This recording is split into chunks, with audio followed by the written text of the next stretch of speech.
지금으로부터 5월 18일 새벽 예배를 하나님 앞에 드리시겠습니다. 우리 함께 우리 세상은 하나님의 것이다 읽겠습니다. 성령께서는 우리의 마음을 새롭게 하시고 우리를 믿음과 진리로 인도하시며 우리가 기도하도록 도우시고 우리의 필요를 채워주시며 우리의 순종의 삶이 새롭고 역동적이도록 도우신다. 성령 하나님께서는 교회에 놀랍도록 다양한 은사들을 주시어 예언함, 격려함, 병고침, 가르침, 봉사, 방언을 말함, 분별력과 같은 은사들로 각 성도들을 갖추어 주시고 그리스도의 몸을 세우고 우리의 이웃을 섬기도록 하신다. 성령께서는 모든 언어, 종족과 나라들로부터 백성을 부르시어 그리스도의 몸으로 연합시키신다. 성령님에 의해서 성별되고 파송된 교회는 하나님의 평강을 전하는 대사로 죄를 용서함과 화목됨을 선포하며 은혜의 복음을 전하기 위해서 세상으로 보내어졌다. 성령께서는 교회에 앞서서 그리고 교회와 함께 세상의 죄를 깨닫게 하고 그리스도의 구원을 전파하신다. 우리는 성령님의 인도하심을 받아 남성이거나 여성이거나 모든 언행에 있어서 가까이 그리고 먼 곳으로 가서 과학과 예술의 세계로 미디어와 상가로 삶의 모든 분야로 가서 하나님의 다스리심을 적용한다. 아멘.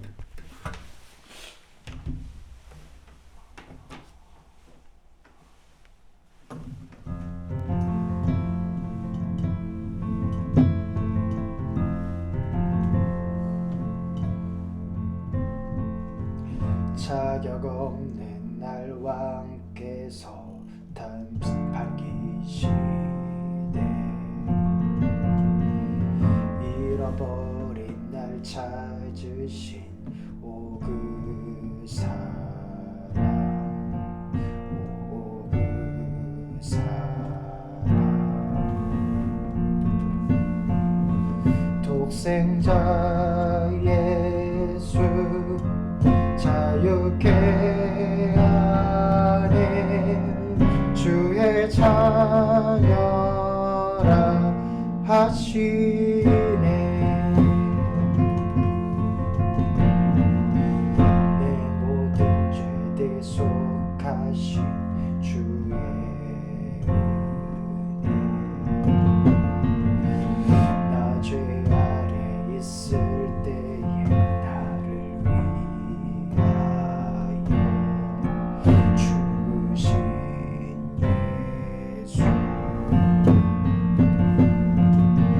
독생자 예수 자유케 하네 주의 자녀라 하시네 아버지 집에 거할 곳 있네 주의 자녀라 하시네 택하시고 지키시며 날 자녀라 하시네 그의 소유 삼으시고 날 자녀라 하시네 택하시고 지키시며 날 자녀라 하시네 그의 소유 삼으시고 날 자유하시네 날 자녀라 하시네 독생자 예수 자유케 하네 주의 자녀라 하시네 아버지 집에 거할 곳 있네 주의 자녀라 하시네 주의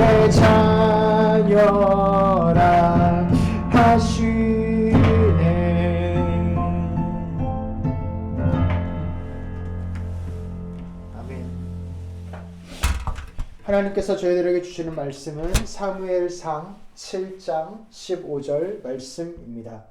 우리 함께 읽겠습니다. 사무엘은 살아있는 동안 이스라엘을 다스렸다. 잘 다스렸다. 네. 대한민국의 제20대 대통령이 지난주에 이제 취임을 했죠. 네, 하나님께서 나라와 지도자에게 은혜와 긍휼을 베푸사 정말 하나님의 빛을 만방에 비추고 하나님의 복을 사랑하는 백성들에게 이렇게 흘려보내는 귀한 지도자, 귀한 나라가 되기를 간절히 기도합니다. 그렇게 대통령 취임사를 잠깐 읽었는데 국민 여러분, 존경하는 국민 여러분뿐만 아니라 세계 시민 여러분 이렇게 이야기하더라고요. 그래서 한국이 우리 나라뿐만 아니라 전 세계에 대한 이렇게 책임감을 가지고 선도하는 국가로 선진국이죠. 그래서 그렇게 서 있는구나라는 것을 보면서 참 감사했습니다. 지난 여러 대통령들을 여러 시간들을 통해서 정말 한국이 이렇게 발전해 왔구나라는 것을 다시 한번 감사했습니다. 그래서 제20대 대통령의 그 강조점이죠. 저는 저희 교회를 개척하면서 핵심 가치 Love, Generosity, Creativity를 했는데 그것처럼 대통령의 공약이죠. 10개가 있는데 이런 것이 있었습니다. 첫 번째로는 코로나 긴급 구조 및 포스트 코로나 플랜. 그래서 포스트 코로나 이후의 삶이 어떻게 될 것인가에 대해서 잘 다루는 것. 지난 정부가 코로나를 잘 그 위기를 대처하는 게 지난 정부의 역할이었다라고 한다면 이번 정부는 포스트 코로나 이후의 삶을 어떻게 잘 이렇게 섬기면서 전 세계를 실제로 지난 정부에 그랬던 것처럼 나갈 수 있을 것인가. 그리고 또한 지속 가능한 일자리 창출, 일자리에 대한 문제가 계속 있으니까요. 그 다음에 이제 부동산 때문에 대한민국이 많이 어려웠었으니까 수요에 부응하는 주택 250만 호 이상 공급. 그러면은 집을 공급하면 집값이 아무래도 안정이 될 테니까요. 그 다음에 과학기술을 추격하는 국가에서 원천기술을 가져서 다른 나라에게 베푸는 나라. 너무 좋은 이야기입니다. 이런 이야기들이 있는데 이 너무나 좋은 10가지 공약들이 대표적인 공약들이 정말 하나님의 은혜 가운데 잘 이루어져서 5년 뒤에 이런 것들이 아름답게 이루어졌구나 하는 그런 나라가 됐으면 너무나 좋겠습니다. 그렇게 기도합니다. 이렇게 좋은 지도자와 좋은 공약이 아름답게 이루어지면 좋은 나라가 됩니다. 그래서 잘 다스린다는 것은 맞는 비전을 가지고 그렇게 실행하면서 나아가는 거겠죠. 오늘 말씀에 아까 읽은 것 중에 이 사무엘이 그런 잘 다스리는 지도자였습니다. 사무엘이 하나님의 은혜로 이스라엘을 잘 다스리는 자였는데 오늘 함께 읽은 사무엘 7장 전반에 걸쳐서 사무엘의 어떤 강조점을 가지고 다스렸는지를 거의 사무엘의 20년 정도 이상을 이렇게 요약해서 보여주는 듯한 그러한 모습이 나옵니다. 그래서 사무엘은 어떠한 지도자였나? 그것을 통해서 나는 어떠한 지도자가 되어야 될 것인가에 대해서 하나님의 마음을 배울 수가 있습니다.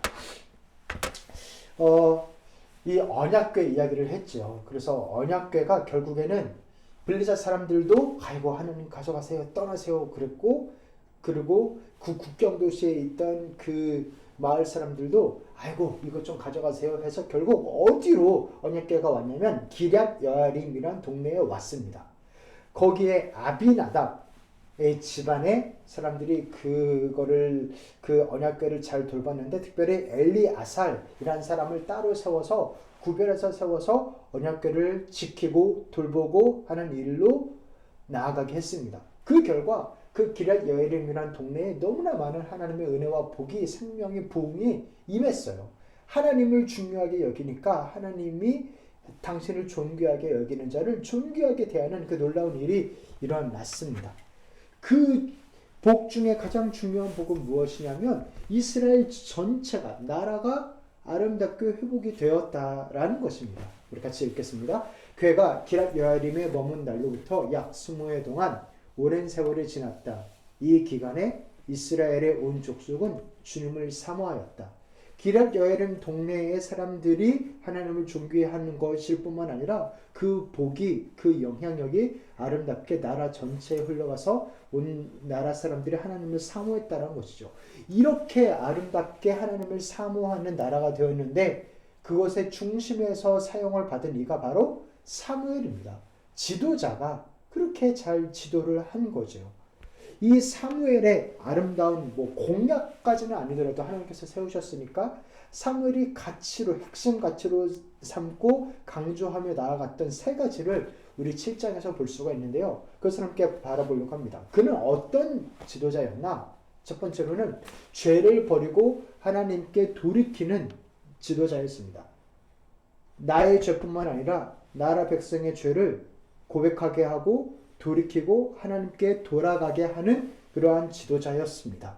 그래서 하나님께 어떻게 하면 돌아가게 될 수 있는지, 하나님 나를 제발 떠나주세요가 아니라 하나님 내가 하나님께 가까이 가고 싶습니다 라는 그 마음을 가질 때 하나님께 구체적으로 어떻게 가면 되는지를 알려주는 지도자였다라는 것입니다. 구체적으로 무엇을 버리라고 하는지 여기까지 한번 읽어보겠습니다. 사무엘이 이스라엘 온 족속에게 말하였다. 여러분이 온전한 마음으로 주님께 돌아오려거든 이방의 신들과 아시다롯 여신상들을 없애버리고 주님께만 마음을 두고 그분만을 섬기십시오. 그러면 주님께서 여러분을 블레셋 사람의 손에서 건져주실 것입니다. 아멘. 우리가 하나님께 진정으로 돌아가려면 우리가 버려야 할 것이 있습니다. 손에 무언가를 가득 쥐인 상태에서 하나님 손을 잡을 수가 없지요. 내 손에 쥐었던 것을 놓아야 하나님 손을 다시 잡을 수가 있겠지요. 그래서 우리가 버려야 하는 게 있는데 그 버려야 하는 게 이방 신들입니다. 내가 하나님 외에 다른 것으로 채워놨던 그 마음들입니다. 그런데 구체적으로 무엇이냐면 여기 아스다롯, 이 아스다롯이 어색한 이름이 아닐 거예요. 아프로디테, 그리스에서는 아프로디테라고 표현하고 로마권에서는 비너스 우리 많이 들어보셨잖아요. 그 신입니다.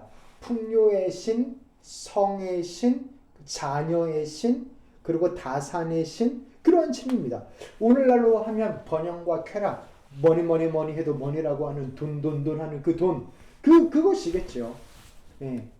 율로라고 표현할 수도 있고 그런 모습입니다. 우리의 삶에도 가득 차 있는 이기주의라고 할 수도 있고 그런 겁니다. 그래서 그것을 버리고 내 욕심 채우는, 내 욕망 채우는, 내 마음대로 이렇게 길들일 수 있는 그 신을 버리고 내 욕망을 그대로 잘 이루어주는 그 신을 버리고 하나님을 중심에 두라는 것입니다. 하나님을 중심에 두라는 것입니다. 그래서 하나님을 섬기면 그때 하나님께서 우리가 블레셋 사람들로부터 고난을 받을 때 건져주시겠다 말을 합니다. 제가 이 구절을 읽으면서 참 고맙기도 하고 도전이 됐던 것은 이렇게 말해서 그래요. 이거 해라. 그러면 이렇게 해줄 것이다. 이방신을 버려라. 특히 아스다롯 버려라. 그러면 블레셋 사람들에게서 건져주실 것이다. 이게 제가 설교하면서도 주의하는 것은 하나님이 마치 give and take를 하는 분으로 들릴까봐 그게 저희 조심하는 건데요. 사무엘이 이렇게 말을 했어요. 그래서 도전이 더 사실 좋은 거예요. 그래서 하나님은 give and take를 하고 조건을 걸고 사랑하는 그런 분이 아닙니다. 이 말도 그게 아니에요. 이미 하나님의 사람이 되었으니까 하나님의 사람으로서 살아가야 될 방법들을 말씀해 주시는 겁니다. 그 질서들, 원칙들을 말씀해 주시는 겁니다. 근데 이게 마치 잘못 들으면 하나님의 give and take 하는 것처럼 들릴 수 있는 것도 사실이에요. 그러나 이렇게 하나님께서 무엇을 하라는 것을 구체적으로 해라 라고 말하는 것을 말해주는 게 필요합니다. 왜냐하면 나도 죄인이기 때문에 죄를 짓고 있고 그리고 우리 주변의 삶에도 유혹과 시험이 있고 예를 들어 돈 욕심 내는 거 누구나 다 하는 거잖아요. 그러니까 누구나 다 이거 괜찮은 거라고 착각할 수 있단 말이에요. 그렇게 생각할 수 있단 말이에요. 쾌락을 주는 거 우리 주변에 많은 사람들이 하고 있는 거잖아요. 그러니까 그것도 괜찮다라고 마음이 들 수도 있고 그런 세상 속에서 살고 있는 우리에게 경종을 울리기 위해서는 탁탁탁 뭐뭐 해라 뭐뭐 해라라는 그런 말씀이 죄인인 우리이기 때문에 필요합니다. 이것은 하나님이 우리를 그거를 하면 구원해주고 그렇지 않으면은 구원 안 하고 우리를 버리고 그런 게 아니라 이미 구원받은 우리가 하나님의 나라의 질서로 잘 살게 하기 위하여서 우리를 성장하고 성숙시키는 방법이죠. 그런 거죠. 여기서도 그런 겁니다.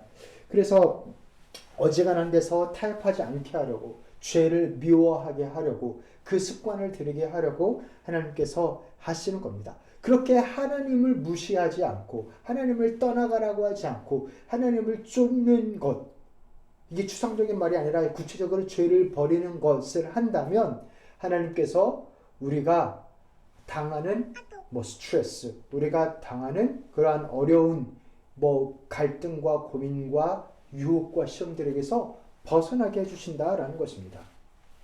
이거를 다른 말로 하면 이거는 give and take가 아니라 아주 자연스러운 거예요. 물고기가 물 밖에 나가면 죽는데 물 안에서는 자유롭듯이, 예를 들어 하나님을 대적하는 그러한 욕심들이나 쾌락이나 그러한 죄를 짓는 것을 가까이 하면서 내가 거기에 물들지 않고 그것에 영향을 안 받기를 바라는 건, 그건 착각이죠. 불을 가까이 하면서 옷이 안 타길 바라는 것과 똑같죠. 나는 그러잖아요. 불륜을 저지르는 사람이 이거는 남이 하면 불륜이지만 내가 하면 사랑이라고 그런 식으로 자기 나름대로의 논리를 내세우면서 말을 하겠지만, 그죠? 그렇게 유혹의 자리에 있으면서 내가 시험을 안 당하리라고 생각하는 것은 착각입니다. 그래서 우리에게 좋은 지도자는 무엇이냐면 뭐가 죄인지를 알려주고 그것에 유혹이란 게 있고 시험이란 게 있다라고 알려주고 그것을 버리게 하고 하나님의 풍성함을 우리들에게 보여줘서 우리가 함께 그 풍성함을 누리게 하는 것, 그게 좋은 지도자겠죠. 그래서 우리 같이 한번 읽어보겠습니다. 그때 사무엘이 이스라엘 사람들을 모두 미스바로 모이게 하였다. 그들의 죄를 용서하여 달라고 주님께 기도를 드리려는 것이었다. 중보 기도를 했습니다. 그래서 사무엘이 좋은 지도자입니다. 중보 기도를 했어요. 자기의 죄뿐만 아니라 사람들의 죄를 모두 하나님 앞에 올려드리고 용서해달라고 하고 우리 모두 하나님 앞에 용서해달라고, 고쳐달라고, 죄를 미워하게 도와달라고 그렇게 나아갔습니다. 그리고 제사를 드리면서 금식하며 하나님 앞에 나아갔습니다. 그때 블레셋 사람들이, 이스라엘 사람들이 미스바에 모였다라는 소식을 듣고 쳐들어온 거예요. 완전 큰일 났죠. 이들은 다 한 곳에 모여 있는데 여기만 함락되면은 끝나는 거잖아요. 이스라엘 민족 전체가.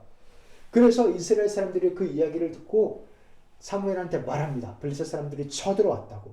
근데 이때 너무나 감사하게도 블레셋 사람들이 쳐들어왔을 때 물론 당연히 군대를 조직하고 대항하는 것도 있었지만 이스라엘 사람들은 당황하고 무서울 때 절망하고 그냥 포기하고 주저앉은 게 아니라 사무엘에게 기도해달라 그랬어요.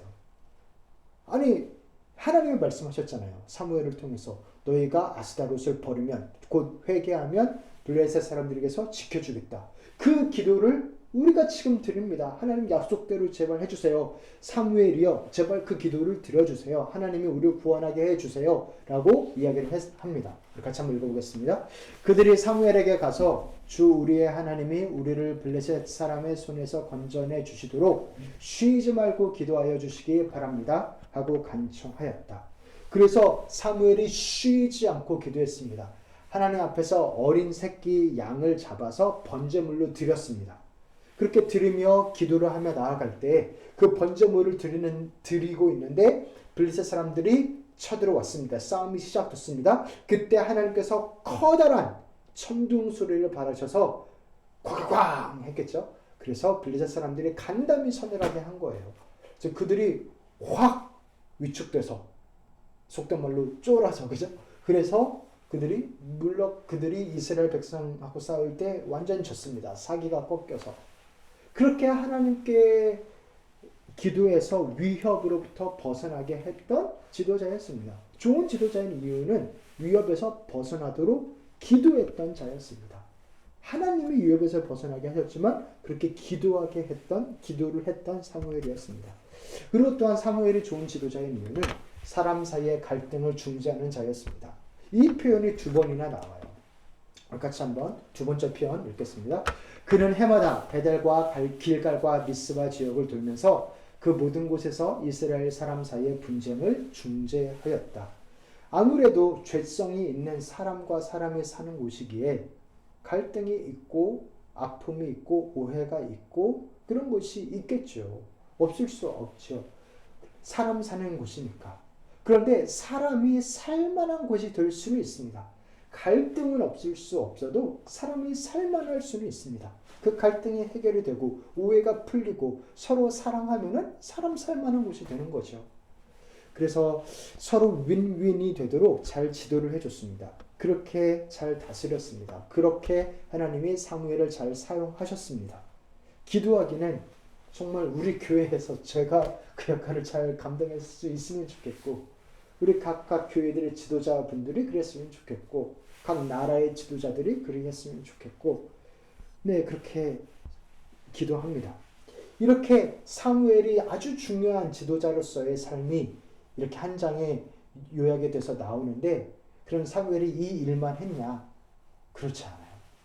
그죠? 그럼 사무엘이 딱 여기 7장 나오고 그 뒤에는 안 나오냐? 그렇지도 않아요. 더 길게 나오는 사무엘의 이야기가 있는데 그것은 무엇이냐면 사울 왕을 세우는 것이고 다윗 왕을 세우는 것입니다.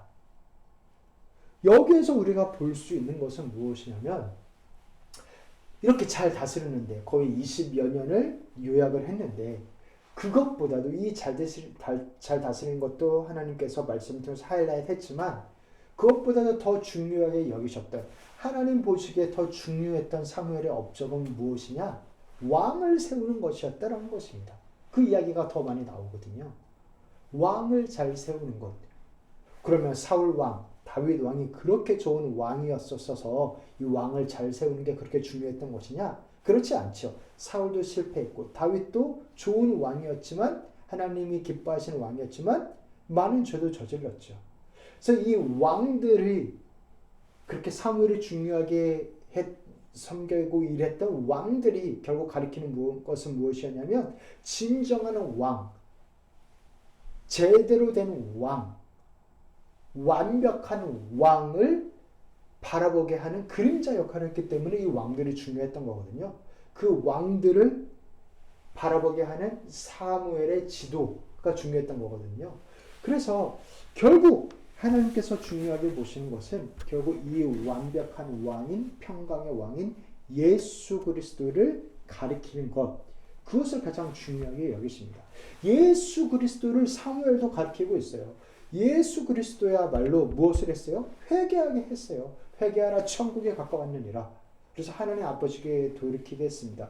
그리고 또 위협에서 벗어나게 했어요. 죽음이라는 위협, 멸망이라는 위협에서부터 벗어나게 하셨죠. 그리고 또한 사람 사이의 갈등을 중재할 뿐만 아니라 하나님과 사람 사이의 갈등을 중재하는 분이 예수님이셨습니다. 그래서 예수님의 가장 위대한 지도자라는 것입니다.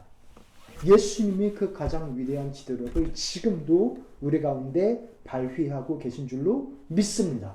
그러고 계세요. 우리로 회개케 하시고 하나님께 가까이 가게 하시고 우리로 위협으로부터 벗어나도록 지켜 보호하시고 사탄의 유혹으로부터 시험으로부터 지켜 보호하시고 이기게 하시고 또한 하나님과 우리 사이의 갈등을 해결하시고 사람과 사람 사이의 갈등을 갈증을 해결하시는 분이 우리 예수님이십니다. 그 하나님을 우리가 더욱더 믿고 경험하기를 소원합니다. 그리고 마지막으로 그 고백을 우리가 사무엘의 고백을 들었으면 좋겠어요. 회개해라. 그러면 이스라엘의 블레셋의 위협으로부터 보호하실 거다. 이건 give and take가 아닙니다. 사랑하는 성도 여러분, 하나님의 질서고 마음입니다. 우리를 더욱더 사랑하시는, 우리에게 집중하시는 하나님의 거룩한, 심하게 거칠게 표현하면 욕심입니다. 우리를 너무나 사랑하셔서 우리와 함께하고 우리의 어텐션을 요구하시는, 그 정도로 우리를 사랑하시고 그 정도로 우리를 존귀하게 대하십니다. 우리 그 하나님 앞에서 우리가 버려야 될 것들을 버리며 하나님의 은혜를 더욱더 입으며 그리고 또한 그 하나님이 우리를 다스리는 자로 초대하셨습니다. 그렇잖아요. 기럇 여아림에 그 엘리에셀이 언약궤를 잘 섬기니까 온 이스라엘 집안에게 온 이스라엘 나라에 평강이 왔잖아요. 하나님을 사모했잖아요. 그것처럼 우리가 하나님을 잘 사모하며 나아갈 때 그 아름다운 향기를 영향력을 아름답게 사용하셔서 하나님이 나라를 아름답게 하십니다. 그래요. 소돔과 고모라의 의인 10명이 없어서 멸망했던 것처럼 우리가 하나님 앞에 정직하고 거룩하게 나아갈 때 그것이 곧 하나님이 이 나라를 아름답게 사용하시는 일로 하나님 쓰시는 겁니다. 정말입니다. 그 일을 위해서 우리를 부르셨습니다. 왕의 아들, 딸들로. 사랑하는 성도 여러분, 우리가 그 거룩한 사명을 하나님의 은혜로 성실하게, 신실하게 감당하며 나아갈 수 있기를 소원합니다. 오늘 드리는 그 기도가 하나님이 받아 역사하신 그 기도입니다. 오늘 나라를 위하여 흘리는 그 눈물이 하나님의 받아 역사하시는 놀라운 눈물입니다. 오늘 자녀를 위하여, 오늘 가족을 위하여, 오늘 교회를 위하여, 오늘 직장 동료를 위하여 기도하는 그 기도를 회개와 기대의 기도를 하나님이 들어 쓰십니다. 그 하나님을 믿으며 감사하며 경험하며 나아가시는 우리 귀한 성도님들 되시기를 주님의 이름으로 축원합니다. 이제는 우리 주 예수 그리스도의 은혜와 하나님 아버지의 사랑과 성령님의 교통하심이 하나님을 믿는 자, 하나님의 놀라운 지도를 받으며 그 지도자로 서서 나아가는 우리 귀한 성도님들 가운데 회개하며 위협을 벗어나게 하며 그리고 충보하며 풍성하며 나아가는 우리 귀한 성도님들 가운데 이제부터 영원토록 함께 했을지어다. 아멘.